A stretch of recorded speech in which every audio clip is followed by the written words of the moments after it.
Olá, bem-vindos a mais um Vida Consciente. Estamos aqui em Morro Reuter, dentro da Verdurico, com Frederico Kelber, que é o nosso agrônomo, nosso produtor rural padrão. E a gente vai mostrar para vocês uma visão diferenciada hoje do que a gente consegue ter dentro da quebra dos paradigmas, né,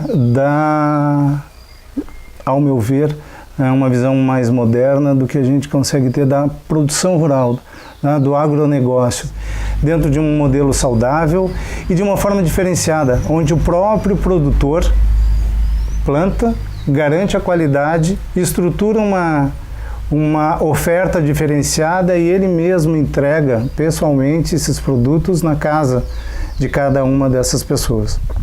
Então, dentro disso, esta é a Verdurico, e a gente vai conversar e conhecer um pouco mais dessa empresa, conhecer um pouco mais da cultura e do conceito que levou a criá-la e mais do que isso, como ela está hoje posicionada dentro dessa visão diferenciada, né, dentro do mercado do agronegócio. Fred, bem-vindo, um prazer, obrigado por nos receber aqui e fico feliz de estar aqui, estar nos recebendo. Obrigado. Obrigado, Marcelo. Obrigado por vocês estarem aqui e por compartilhar também a nossa história com todos vocês.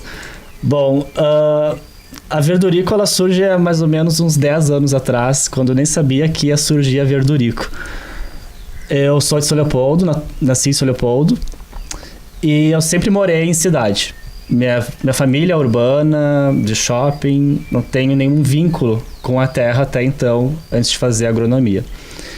Mas sempre quando era criança a gente tinha esses passeios de ir para campo, nós íamos muito para Santa Maria do Herval, que tínhamos um amigo que tinha um sítio aqui em Santa Maria do Herval. E eu gostava bastante, eu sentia que eu ficava assim, completo, assim, pleno, quando eu estava dentro da natureza. Mas eu nunca tinha um sítio de família que nós íamos, era sempre com amigos. Mas a primeira referência que eu tenho em relação ao contato de natureza foi pela minha avó. Ela fazia sempre jardinagem, assim, em casa, né, no nosso pátio. E sempre era com flores, né? Então eu ajudava ela a plantar as flores, a cortar as flores, podar flores, e sempre gostei bastante disso. Foi passando os anos, eu sempre gostava do tema de meio ambiente, poluição, reciclagem, mas eu nunca tive contato com pessoas de ecologia. Eu sempre era mais leitura, era mais documentário, não era assim mutirão de ecologia, de ir para reciclar lixo na cidade. Eu era sempre na minha. Mas no ensino médio eu tive a oportunidade de fazer uma visita numa propriedade em Voti, que era um sítio biodinâmico. Na época eu nem sabia o que era biodinâmico, para mim era só um sítio, eu nem sabia o que significava biodinâmico, como é que se plantava. Mas o fato de plantar e colher e ver que era possível me intrigava, assim, o cara consegue plantar sem botar nenhum agrotóxico, como é possível, sabe? E isso sempre ficava na minha mente. Bom, então esse foi o primeiro contato que eu tinha, um sítio biodinâmico, que eu não sabia o que era biodinâmico, mas eu achava incrível. E aí chegou a hora de, bom, vou fazer vestibular, o que eu vou fazer? E vendo os cursos eu li assim, agronomia. Cliquei, olhei, comecei a pesquisar. Quando eu vi a grade curricular ali das disciplinas, eu pensei assim, nossa, é isso que eu quero. Tem animal, tem vegetal, tem meio ambiente, tem terra, tem natureza, é isso que eu quero. Passei e comecei o curso. Logo no primeiro semestre, sim, eu já me identifiquei com o curso, eu já gostei das disciplinas. Tinha uma disciplina que foi chave para mim, assim, de decisão, para ficar pelo menos 5 anos estudando agronomia, que foi a Introdução à Agronomia. E que nós fazíamos muitas viagens de saídas de campo para sítio de leite, sítio de produção horticultura.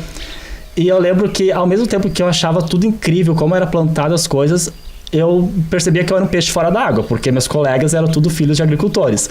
Então, assim, eu não tinha nenhuma vivência de nada, não sabia nem que era silagem, que era, como era plantado milho, eu não sabia disso. Mas tudo que eu via, eu gostava. Então passei por vários laboratórios, um deles era de fitossanidade, que é basicamente utilizar ferramentas para combater alguma praga ou alguma doença que está tendo dano na sua cultura, né, na tua planta. Eu atuei numa pesquisa que era sobre utilizar bactérias para combater fungos em trigo, que atacavam o trigo. E ali deu aquele estalo que, nossa, funciona, as bactérias funcionam, só que era tudo em ambiente controlado, em laboratório, esterilizado, pequenas estufas, áreas experimentais de 10 metros quadrados, né? Então, era aquela coisa assim, funciona porque é laboratório, se for na vida real não vai funcionar.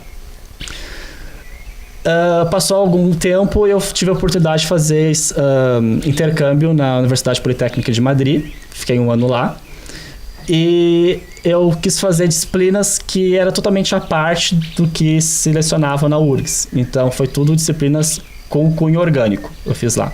E em Madrid, na universidade, eles não tratam assim a agricultura como convencional ou a agricultura como orgânica. A agricultura tem ferramentas, que é agroecológica, ferramenta biodinâmica, ferramenta convencional. Tu escolhe o que tu quer fazer para cultivar. Então, era meio uma visão assim... sistêmica e não só pontual como se é na URGS, assim, tem um problema, aplica isso, só tem uma escassez, aplica isso, sabe? E ali eu fui ver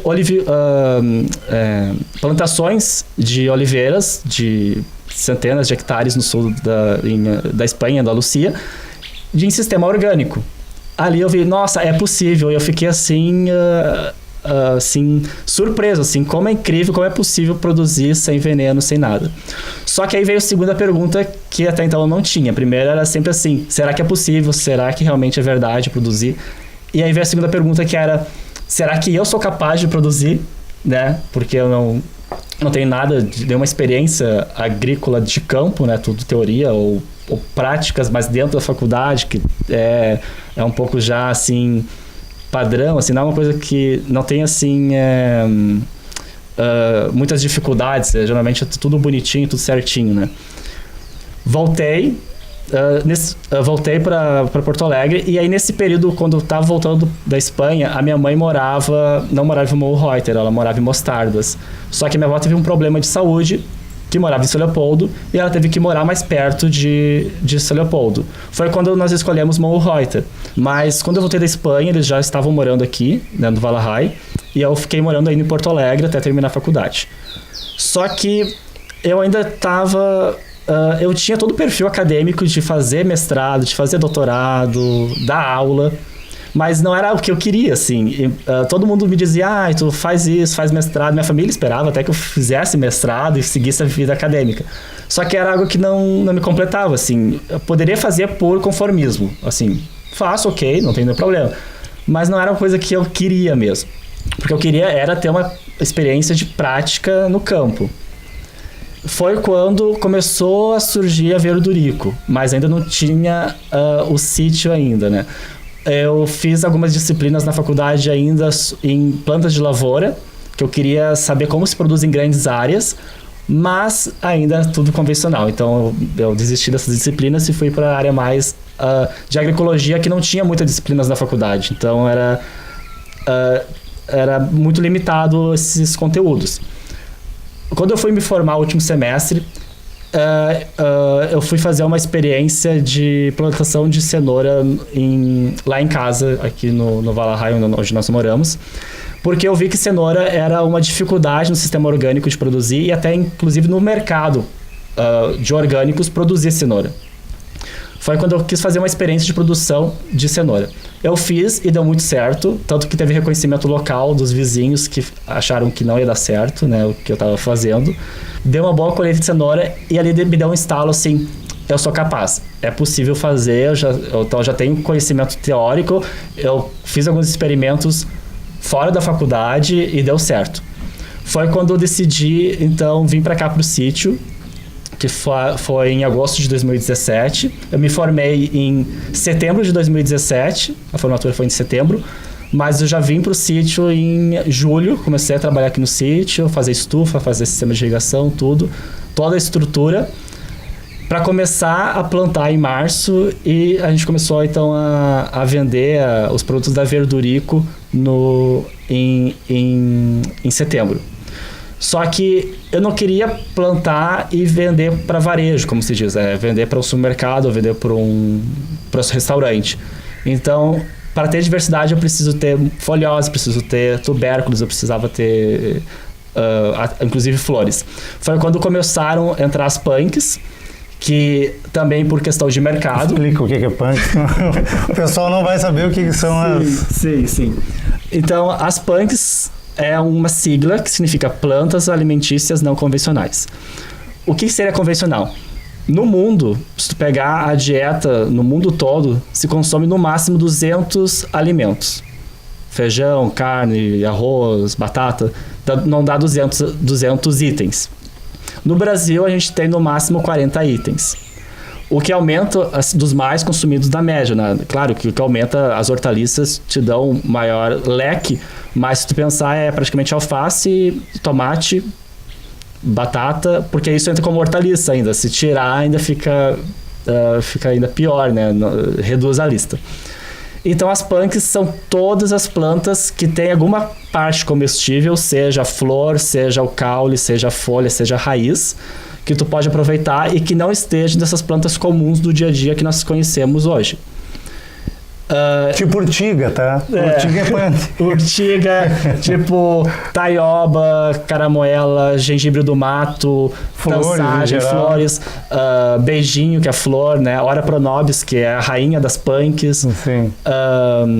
Enfim. Vocês vão estar vendo tudo isso, algumas delas, não todas, né? Algumas delas durante o programa. Nós temos mais de 10 aqui no sítio, e sendo que muitas delas já são nativas. Então, assim, tu tem que fazer o manejo, claro, porque como elas são nativas e elas estão ali há muito tempo, elas já têm um banco de sementes, elas vão crescendo, tu tem que manejar para não virar mato. Então, assim, tu tem as punks, mas assim, tu não cultiva as punks, tu tem que... É como se fosse o extrativismo, assim, tu não é assim uma plantação.